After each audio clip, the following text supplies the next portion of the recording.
What's up guys, Infernape here. Please excuse this big scratch on my lip. I had a bit of an incident the last time I shaved. Today's the fourth part of my little series that I'm doing, going over my top 10 favourite Pokemon from each generation. Now it's time for my favourite generation, Generation 4. This has got to be one of my favourite videos so far, and I'm really looking forward to showing you my top 10 favourite Pokemon from Gen 4. Even though I'm pretty sure all of you know what number one's going to be. Be sure to leave a like down below to tell me if you like this video. And also let me know down below what your favourite Pokemon is from Generation 4 as well. So without further ado, let's get into the video. At number 10 we have Weavile. Now I'm not really sure why I like Weavile so much. It's just such a cool Pokemon. Now, I think Weavile is a beast in competitive. It's just so great. If you give it the adamant nature with Swords Dance, Ice Punch and Night Slash, and with the Power Orb, you've got quite a powerful Weavile. And it's just such a badass Pokemon. I really like its design, a great step up from Sneasel, but I'm a bit sour that you can't really use it in a playthrough because every time that Sneasel and Weavile are put into a game, you can't obtain a Sneasel until, like, the end of the game, which is a bit stupid, so that's the reason why it's at number 10. At number 9, we have Togekiss. Now, Togekiss, I think, is just such a really cool Pokemon. Like, the first time I ever saw a Togekiss was in the anime, I think? Or maybe Cynthia's Togekiss, I don't know. And I think it's a really cool Pokemon. Like, I didn't know at that point that you can actually give a Togekiss Aura Sphere. And I just think that's really cool, and I had to find out how to teach it Aura Sphere. I didn't know how to teach it Aura Sphere, but it didn't really matter because even without Aura Sphere, Togekiss is a really powerful Pokemon. My personal favourite of running a competitive Togekiss is by probably giving it the modest nature with Serene Grace and Air Slash and Thunder Wave. Now, with Air Slash and Serene Grace, you could probably flinch pretty much every single Pokemon in the field. It's just so insane. It's got great special attack. I just think that Togekiss should get more credit for being the beast that it is. At number 8, we have Torterra. Now, the first time I ever saw a Torterra was actually Paul's Torterra in the Pokemon anime. And as soon as I saw it, I wanted one.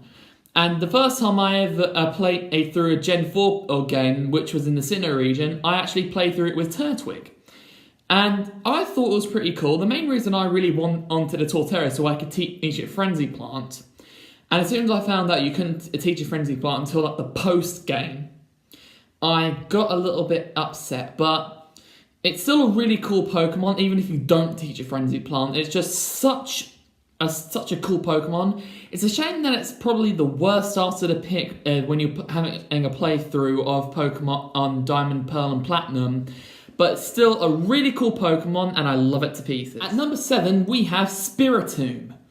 Now, Spiritomb is such a cool Pokemon in my own opinion, and quite scary looking as well.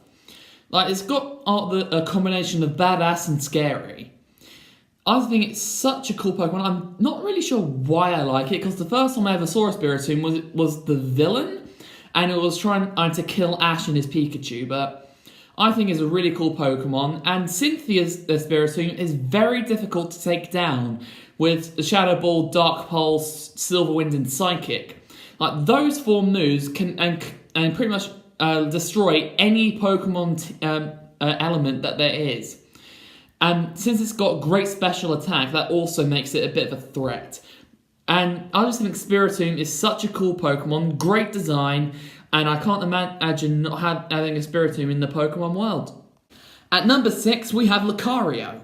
Now, Lucario is got to be one of my favourite Pokemon of all time. I really love Lucario. I love its design. I love how it's like very popular in the anime and in competitive. And it's just such a cool Pokemon. I don't know anybody that hates Lucario. Now, just look at Lucario and tell me how awesome it is. It's just such a cool Pokemon, and to make things even better, its Mega is so cool. Like, you can even run it with physical or special, and it can easily destroy any Pokemon that it wants to. Even with like Stab or a Sphere or Flash Cannon, or with Power Up Punch / Close Combat, or maybe even a Meteor Mash. It's just such a cool Pokemon, and I love it. I even got a plushie form like you saw in my Canada New York haul, and I love its plushie. At number 5, we have Staraptor. Now, I've got to say, Staraptor has got to be my favourite regional bird. It's just such a cool Pokemon. I think it's definitely a regional bird done right. Unlike Noctowl and Pidgeot. It's just such a cool Pokemon. I love it. And I think it's actually the first Pokemon that I ever caught, which was a Starly.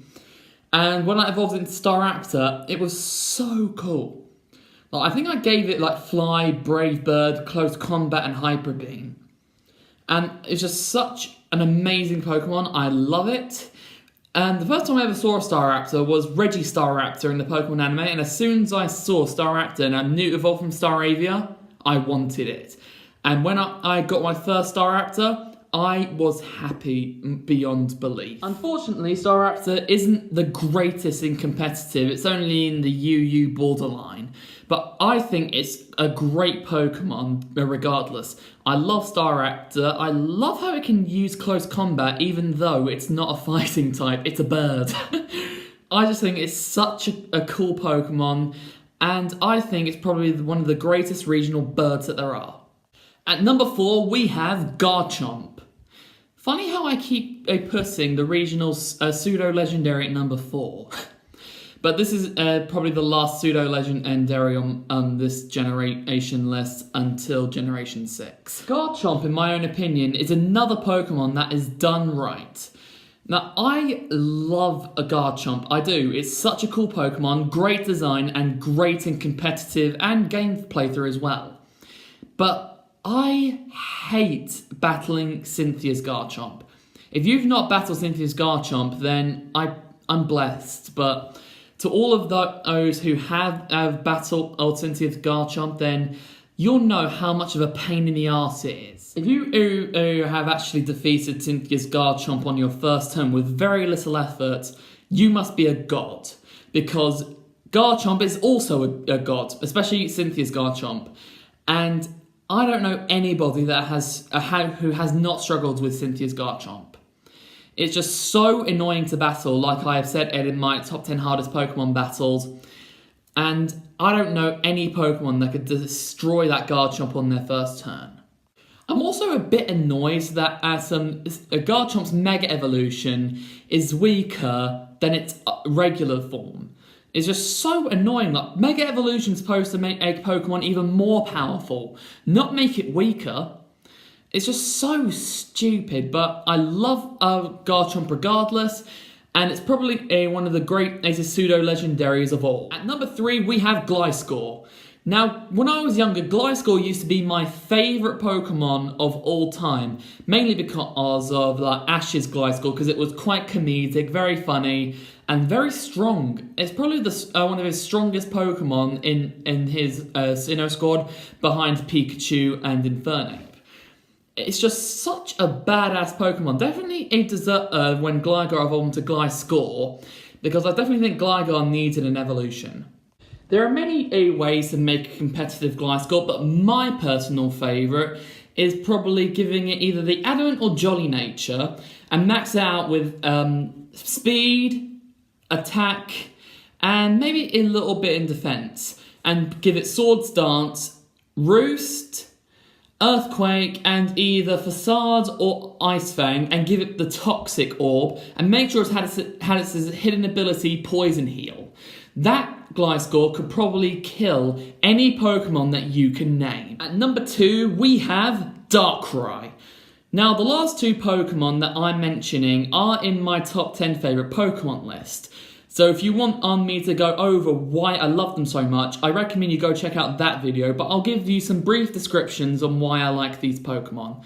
I'll start with Darkrai. Darkrai has got to be the greatest Dark-type Pokemon of them all. Man, I do love Umbreon though, but Darkrai definitely takes the cake of the greatest Dark-type Pokemon.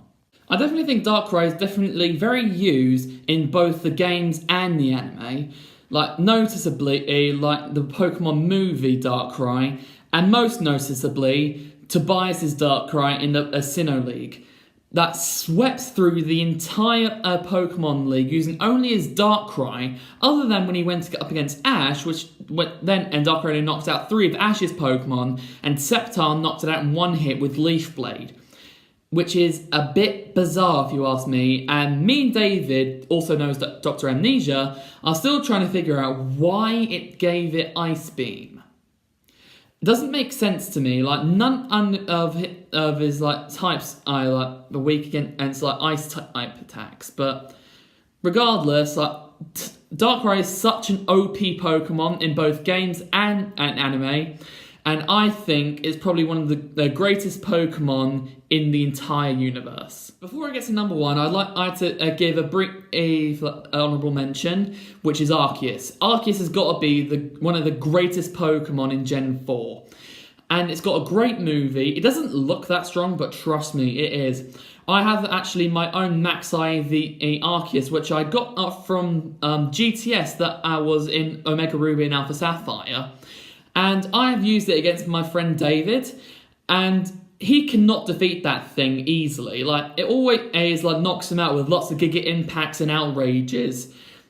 Since I haven't used him in such a long time, that's why I didn't really put him in the list, except for an honourable mention. Now, if you haven't read my name or seen my logo, then this Pokemon won't be a big surprise. My number 1 Pokemon of Gen 4 and my favourite Pokemon of all time is Infernape. Now, I have talked a lot about Infernape in the past, and I'm sure you're all familiar with why I like Infernape, but I might as well just give a brief description. The first episode of Pokemon that I ever saw was in Generation 4, and in that episode, Ash had only just caught his Chimchar after Paul released it. And it's still trying to get used to being with a new trainer. And I think it's such an emotional backstory of how like cruel that Paul was to his Chimchar. And I really gravitated towards Chimchar quite a bit. Not long after Ash actually caught his Chimchar, he promised it to make it the most powerful Pokemon without using its hidden special ability, which is Blaze, which is the only reason why Paul actually caught it in the first place. And I think it's such a nice thing of Ash to do. It became a powerhouse, even as a Chimchar. When it became Inferno, even more powerful. But it still couldn't control its Blaze ability. But when it became Infernape, it finally learnt how to control Blaze. And it put that to the test when Ash actually had to battle Paul in the Sinnoh Pokemon League quarterfinals. And I think Infernape swept through most of Paul's Pokemon. I think it took out Aggron, Ninjask, and finally Electivire. And it was so cool to see it even more powerful than it already was when it was still a little Chimchar. And I love seeing like Paul getting defeated by the Pokemon that he thought was pathetic, useless, and weak. And that proves why Infernape is such a powerhouse. Not only is Infernape a powerhouse in the anime, it's also a powerhouse in competitive. Like, give it Jolly Nature, and give it Sword Dance, Fire Punch, Thunder Punch, and Muck Punch with its hidden ability Iron Fist, and you will have a Pokemon that can sweep through the entire competition. And that's why Infernape is at number 1. And there you have it, guys, my top 10 favourite Pokemon from Generation 4. Now, I really loved making this video, so leave a like down below if you really liked this video.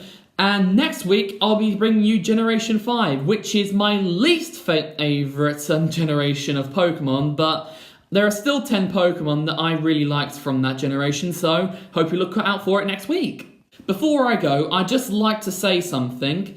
I wanted to do this for a little while, but I'm challenging all my fans and my subscribers to a Pokemon battle. Now, if you want to have a Pokemon battle with me, keep an eye out. Like I use a name in Ultra Sun is Robert, and I think my character has like this karate outfit since I completed the Pokédex, and I'm wearing Ash's cap. So if you find me in the Pokemon Ultra Sun and Ultra Moon, I hope you challenge me to a Pokemon battle. If you do want to have a battle with me, that's great, but I'm going to lay down some rules.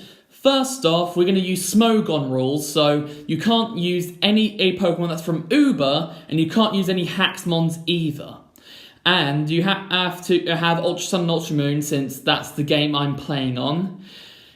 And single battles, 6-on-6, that's the format I'm using. I'm definitely hoping to battle my good friend Demon Lord. So I'm actually hoping to battle as many of you as I can. So I hope you look out for me and we can have some great battles. And I might even record it and put it on my YouTube channel. And if you do have a YouTube channel, I'll shout out your channel as well. Okay, that's all from me. So be sure to like, share and subscribe. And I hope you enjoyed this video. Until the next time, this is Infernape signing off. Bye!